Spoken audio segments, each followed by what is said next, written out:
আসসালামু আলাইকুম, সবাই কেমন আছেন? আশা করি ভালো আছেন। অনেক দিন পরে আপনাদের মাঝে একটা ভিডিও নিয়ে হাজির হলাম। এটা হইলে টাইলসের কাজের একটা ভিডিও। এটা হইলে সামনের একদম ঢুকতে যে গেটটা, এই গেটটা হইলেই এবং ঢোকার পর একটু সিঁড়ি আছে, সিঁড়িটা হইলে এই করা হয়েছে। হইলে মোটরের লাইনটা আছে ওখানে। আর বিষয়টা হইলো আপনাদের মাঝে আসা হয় না, অনেক দিন পরে আসলাম। আপনারা ভিডিও কেমন লাগে আমার অবশ্যই কমেন্ট করে, আর কাজ সম্পর্কে যদি কাজ কেমন লাগে বা এটা আমার অন্তপক্ষে জানাবেন কমেন্ট করে, কমেন্ট বক্সে। আর ভিডিওগুলো সবাই শেয়ার করবেন। আর বিষয়টা হলো যে এখানে যে এটা দেখতে পাচ্ছেন, একটা ব্যালকনির সাথে একটা রুম। আর এটা হলো ডাইনিং এবং ড্রয়িং একই রুম করছে। ড্রয়িং একই রুম। আর এটা আর একটা বেডরুম। আর আপনারা সবাই আমার ভিডিওগুলো দেখবেন এবং কমেন্ট করে জানাই দিবেন বেশি বেশি।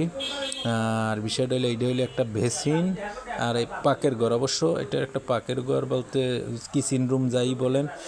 এখানে অল্প কিছু পাকের ঘরে কাজ হয়েছে, পুরো পাকের ঘরে দেয় না। এইটা হলো পিছনে একটা দেশ গ্রামের ব্যাপার, তো পিছনে একটা লাকড়ির চুল অবশ্যই থাকে, এটা সবার বাড়িতেই থাকে দেশ গ্রামে না।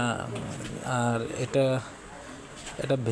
বেসিনটা হইলো যাইয়া ডাইনিং রুমের যে বেসিন, ওই বেসিনটাই। আর এটা আর একটা রুম, এটার সাথে একটা ব্যালকনি আছে, সাথে একটা টয়লেট বা বাথরুম আছে। আর অবশ্যই সবাই কমেন্ট করে জানাবেন। এটা একটা বাথরুমের ওয়ালটা কেমন হয়েছে আপনারা অবশ্যই কমেন্ট করে জানাই দিবেন। আর আমার সাথে যদি কেউ যোগাযোগ করতে চান, অবশ্য হোয়াটসঅ্যাপ নাম্বার দেওয়া থাকবে, তাই সাথে যোগাযোগ করতে পারেন। আর বিষয়টা হলে কাজ সম্পর্কে কারো যদি জানার থাকে অবশ্যই কমেন্ট করে জানাই দিবেন। আর একটা টয়লেট হলে এইটা হলে অ্যাটাচড বাথরুম যাকে বলে। এটা সবার জন্য, সবাই ব্যবহার করতে পারবে। এই জন্য মেহমান টানা আসলে এক্সস্ট ফ্যানটা আছে। অবশ্য বাথরুমটা খুব সুন্দর সাজানো হয়েছে। আর কারো যদি কোনো মতামত থাকে অবশ্যই কমেন্ট করে জানাই দিবেন। ধন্যবাদ সবাই।